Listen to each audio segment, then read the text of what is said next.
तुमने जो कहा था मित्र, वो सच ही कहा था, और अब मैं वही करूंगा। विवाह करूंगा रुक्मिणी से, और विवाह के पश्चात उसे ऐसी पीड़ा पहुंचाऊंगा, उसका ऐसा तिरस्कार करूंगा कि वो रोएगी, तड़पेगी, चिल्लाएगी, बिलखेगी, परंतु कोई उसे सांत्वना नहीं देगा। और मैं उसे आंसू बहाता देखकर हंसूंगा और पल पल उसे अपने अपमान के प्रतिशोध की याद दिलाता रहूंगा। तो फिर रुकावट किस बात की है? शीघ्र ही विवाह कर लो, इससे तुम्हारी दूसरी इच्छा भी अपने आप पूरी हो जाएगी। तुम्हारा विवाह रुक्मिणी से होगा तो कृष्ण तड़पेगा, और कृष्ण को तड़पते हुए देखकर रुक्मिणी तड़पेगी। उस कृष्ण के कारण मेरे जीवन का आनंद छिन गया है मित्र। उसने मुझे जो मानसिक हानि पहुंचाई है, मैं उसका प्रतिशोध लूंगा। मैं उसे जीवित नहीं छोड़ूंगा। बस एक बार मैं रुक्मिणी से विवाह कर लूं। तो प्रतीक्षा किसकी है? केवल विवाह के शुभ मुहूर्त की मित्र।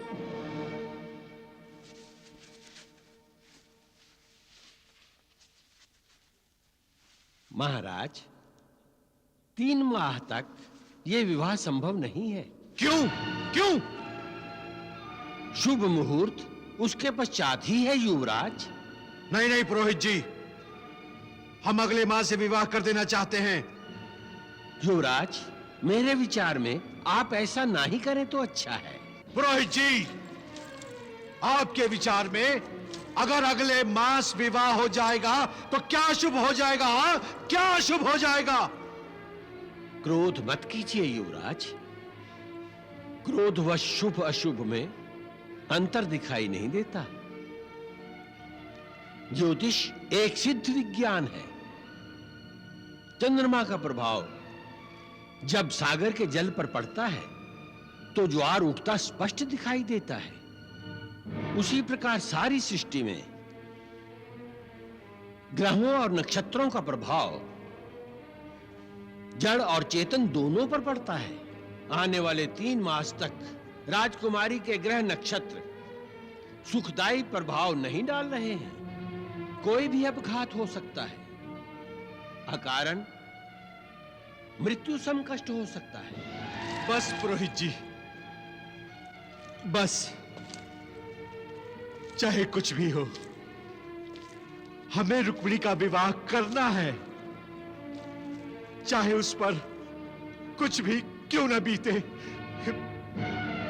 कुछ भी।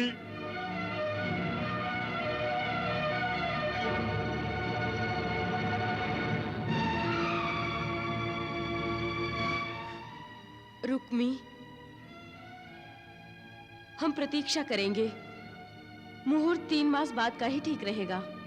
जी माताश्री। प्रणाम महाराज। प्रणाम युवराज।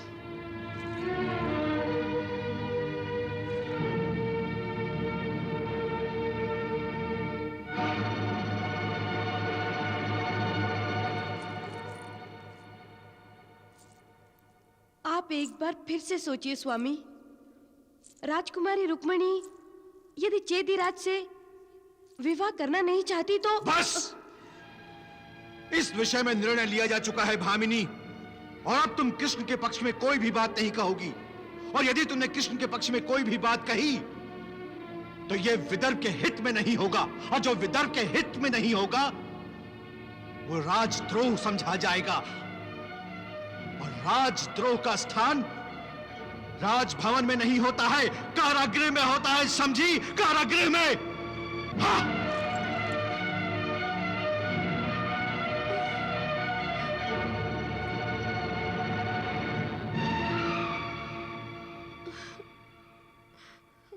राजकुमारी, आपने जैसा मुझे कहा था मैंने वैसा ही महाराज और युवराज को बता दिया कि अगले 3 माह तक शुभ मुहूर्त नहीं है।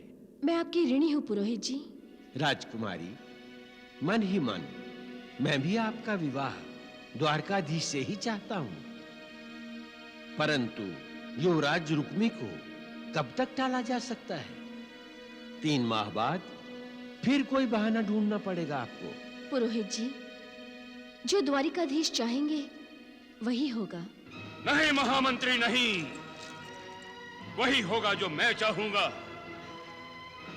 युवराज रुक्मी को संदेश भेज दो, शुभ हो या अशुभ, शिशुपाल और रुक्मिणी का विवाह पहले ही मुहूर्त पर होगा।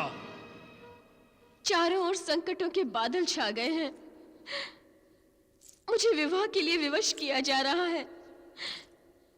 मेरे भ्राताश्री भी सम्राट जरासंध से मिल गए हैं। ऐसे व्यू की रचना हो रही है कि मेरी कोई सुनवाई नहीं। ऐसे में मेरा एकमात्र सहारा आप हैं। आप तो लीलाधर हैं।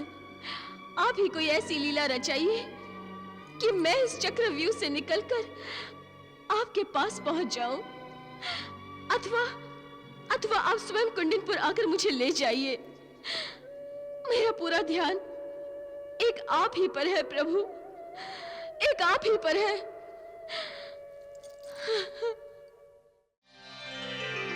नारायण नारायण नारायण नारायण। प्रणाम त्रिदेवो। शुभम भवतु। कल्याणमस्तु।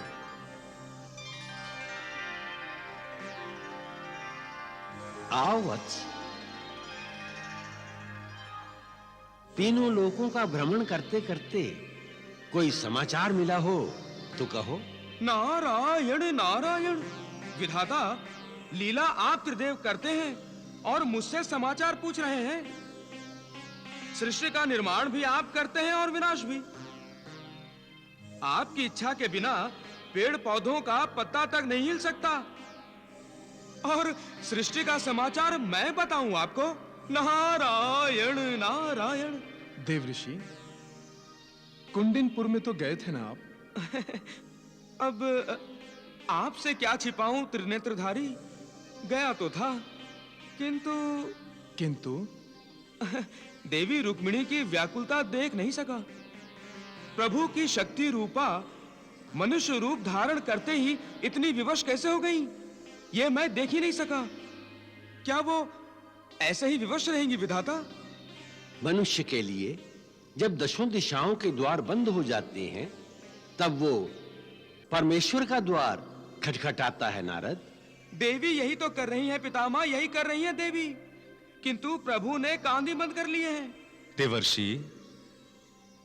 देवी रुक्मिणी ने द्वार अवश्य खटखटाया है और द्वार खुलेगा भी, किंतु समय आने पर। देव ऋषि, प्रभु जो लीला रचाते हैं उसका एक उद्देश्य होता है। परंतु भोलेनाथ, यदि लीला रचाने में देर हो गई तो देवी रुक्मिणी का विवाह चेदीराज शिशुपाल से हो जाएगा।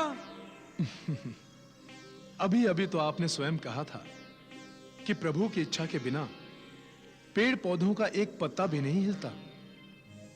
फिर देवी रुक्मिणी का विवाह चेदीराज शिशुपाल से कैसे हो सकता है?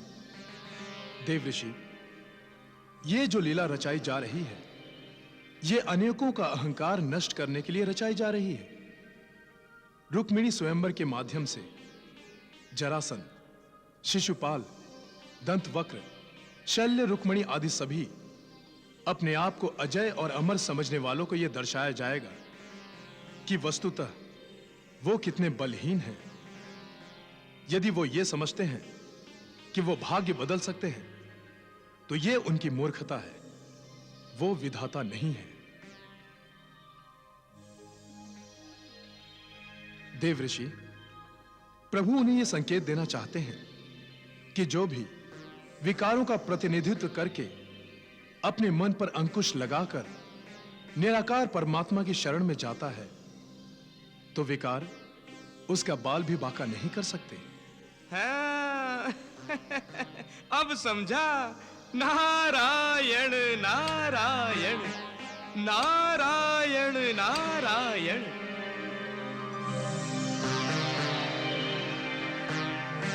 परंतु पुरोहित जी ने तो 3 महीने बाद का मुहूर्त निकाला है पुत्र। पिताश्री, सम्राट जरासंध से बड़ा कोई पुरोहित नहीं, और सम्राट जरासंध चाहते हैं कि रुक्मिणी और शिशुपाल का विवाह अतिशीघ्र हो जाए।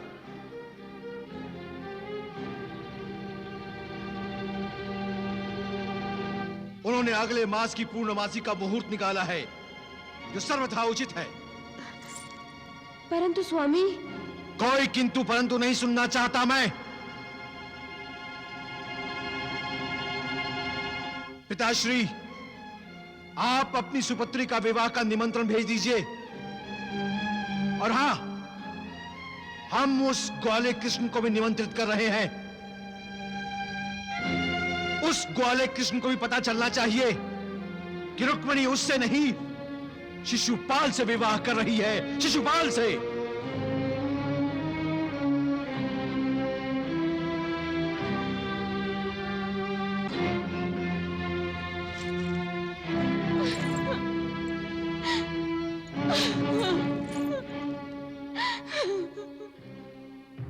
महाराज शल्य, कृष्ण को विदर्भराज रुक्मी का निमंत्रण मिलेगा तो वो कुंडिनपुर अवश्य आएगा। आएगा तो जीवित नहीं लौटेगा। हम कुंडिनपुर में ही उसका वध कर देंगे। शत्रु यदि स्वयं हमारे जाल में फंसना चाहता है तो। कैसा जाल? कौन सा जाल बिछाया है हमने कृष्ण के लिए? सम्राट जरासंध, ऐसा प्रतीत हो रहा है कि आपने अपने शिष्यों को राजनीति का पाठ नहीं पढ़ाया। आप हमारा अपमान कर रहे हैं शल्यराज। नहीं, आपको सतर्क कर रहा हूं। राजा का जब विवाह होता है तो उसके पीछे भी एक प्रबल राजनीति होती है। हाँ शिशुपाल, रुक्मिणी के साथ तुम्हारा विवाह एक जाल है। जब तुम रुक्मिणी के साथ विवाह कर रहे होगी तब राजमहल के बाहर युद्ध चल रहा होगा। युद्ध?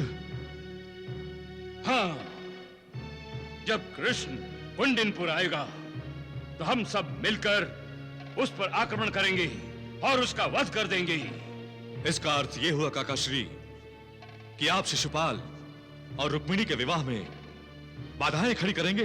नहीं, जिस पल विवाह होगा उसी पल कृष्ण पर आक्रमण करेंगे।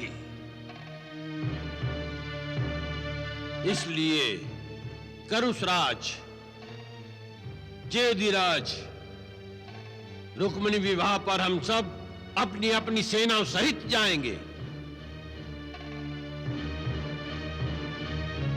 क्या आप सब हमसे सहमत हैं?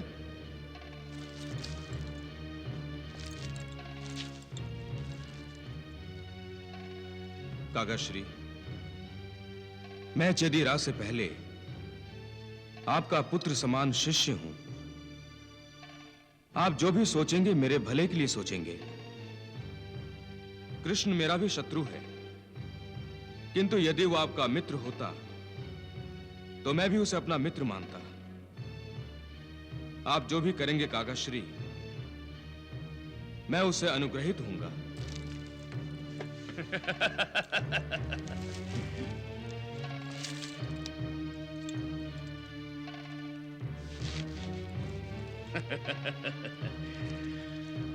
तुम्हारा स्थान चरणों में नहीं, मेरे हृदय में है।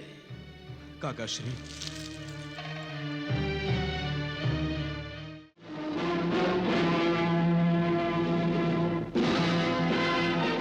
प्रणाम महाराज। प्रणाम युवराज। राजकुमारी रुक्मिणी के संवर के लिए शैलराज सेना सहित आ रहे हैं।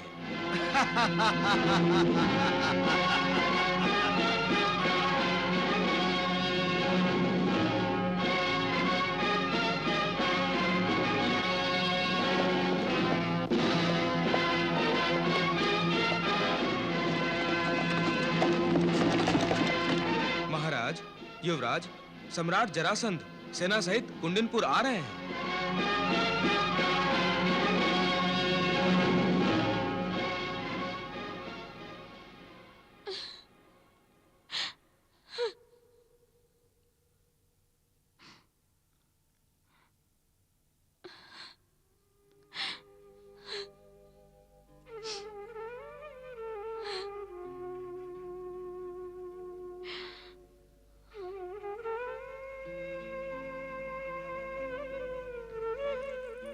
राजकुमारी, राजकुमारी, राजकुमारी, अशुभ समाचार है।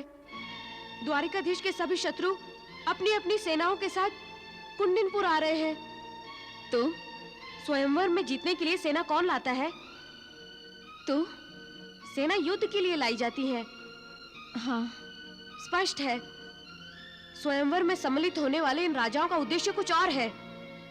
क्या? वो द्वारिकाधीश के शत्रु हैं, अतः वो द्वारिकाधीश पर आक्रमण करेंगे। नहीं नहीं, ये नहीं हो सकता। पिताश्री, पिताश्री, उन्हें बचा लीजिए। पिताश्री, उन्हें बचा लीजिए। किसकी बात कर रही हो तुम? द्वारिकाधीश की। क्या हुआ है उसे? जैसे कि आप जानते ही नहीं, स्वयं दूसरों से मिलकर षड्यंत्र रचते हैं और स्वयं पूछते हैं कि क्या हुआ है द्वारिकाधीश को। रुक्मणी, तुम रुक्मी पर आरोप लगा रही हो। ये सत्य है। मैं इनसे पूछती हूँ कि सम्राट जरासंध, चेदीराज, शैल्यराज, पौंडरक और करुषराज अपनी सेना के साथ कुंडिनपुर क्यों आ रहे हैं? तुम्हारे स्वयंवर में सम्मिलित होने के लिए मैंने सबको निमंत्रण दिया है। निमंत्रण तो आपने सभी राजाओं को दिया है, वो तो अपनी सेना लेकर नहीं आ रहे। उत्तर दीजिए। कृष्ण तुम्हारे स्वयंवर में विघ्न न डाले, कदाचित इसी कारण। आपने झूठ बोलना कब से शुरू किया भैया? जब से तुमने आवश्यकता से अधिक बोलना शुरू कर दिया है। मेरा बोलना तो सत्य है, क्योंकि मैं द्वारिकाधीश से प्रेम करती हूँ। रुक्मिणी, कृष्ण से तुम्हारा ये प्रेम ही मुझे तुम्हारा शत्रु बनाता जा रहा है। तो क्या इसीलिए आप श्री कृष्ण का घात करना चाहते हैं?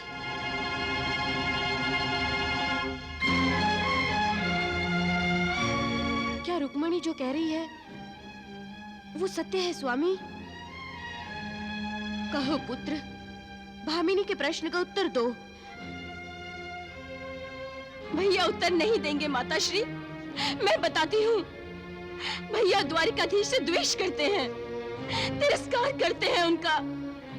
इसीलिए उन्होंने सम्राट जरासंध के साथ मिलकर मेरे स्वयंवर की आड़ में श्री कृष्ण पर आक्रमण करने का षड्यंत्र रचाया है। ये सब मिलकर द्वारिकाधीश का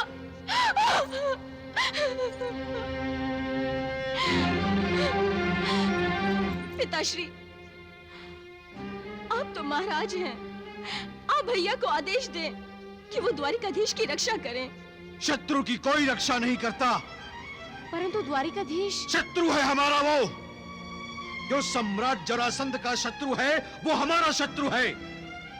यदि सम्राट जरासंध कृष्ण का विनाश करना चाहते हैं, तो हमें इससे क्या? परंतु कृष्ण का विचार भी अपने मन में लाना तुम्हारे लिए पाप है। तुम्हारा विवाह अब शिशुपाल से होने जा रहा है, शिशुपाल से। यदि तुम्हें विचार करना ही है, तो शिशुपाल का विचार करो, अन्य किसी और का नहीं। कृष्ण तुम्हारे लिए पराया है, समझी? पराया है कृष्ण तुम्हारे लिए।